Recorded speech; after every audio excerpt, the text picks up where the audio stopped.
Guys അങ്ങനെ നമ്മുടെ സാന്ത്വനം രണ്ടാം ഭാഗത്തിന്റെ പുത്തൻ പ്രൊമോയിലുണ്ടല്ലോ നമ്മുടെ മരുമക്കളും 3 മരുമക്കളും നമ്മുടെ ഗോമതിയും കൂടെ സെറ്റ് ആവുകയാണ്. അപ്പൊ നമ്മുടെ മിത്ര പറയുന്നുണ്ട് ഇനി മുതൽ നമ്മൾക്ക് ഒരുമിച്ച് ഒറ്റക്കെട്ടായിട്ട് മുന്നേറാം എന്നൊക്കെ പറയുന്നുണ്ടേ. അപ്പൊ നമ്മുടെ ശ്രീദേവിനെ ഇനി ആരും ഒറ്റപ്പെടുത്തില്ല, നമുക്ക് എല്ലാവർക്കും കൂടെ ഒരുമിച്ച് എന്തെങ്കിലും ചെയ്യാം എന്നൊക്കെ പറഞ്ഞിട്ട് നമ്മുടെ മിത്രയും നമ്മുടെ മീനാക്ഷിയും നമ്മുടെ ഗോമതിയും നമ്മുടെ ശ്രീദേവിയും കൂടെ അടുക്കളയിൽ ഭയങ്കര ആഘോഷാട്ടോ.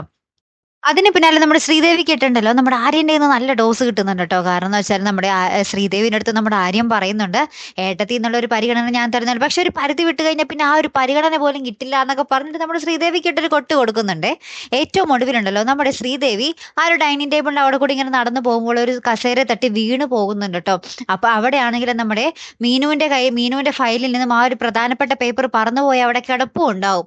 ഇനി അവിടെ എന്തൊക്കെയായിരിക്കും സംഭവിക്കാൻ പോകും? നമ്മുടെ ശ്രീദേവിയുടെ കയ്യിൽ എന്തായാലും ആ പേപ്പർ കിട്ടും എന്നുള്ളൊരു സൂചനയാണ് ആ വീഴ്ചയിൽ നിന്ന് നമുക്ക് മനസ്സിലാക്കാൻ സാധിക്കുന്നത്. അപ്പൊ ഇനി നമ്മുടെ ശ്രീദേവി എങ്ങാനും ആ പേപ്പർ അറിയാതെ ചുരുട്ടിക്കൂട്ടി കളഞ്ഞപ്പോൾ നമ്മുടെ മീനുവിന്റെ ജോലിയും അതോടൊപ്പം തന്നെ തടയുക അല്ലെ. അപ്പൊ എന്തായാലും കാത്തിരുന്ന് തന്നെ കാണാം. അപ്പൊ അടുത്തൊരു വീഡിയോ വരുന്നത് വരയ്ക്കും ഗുഡ് ബൈ.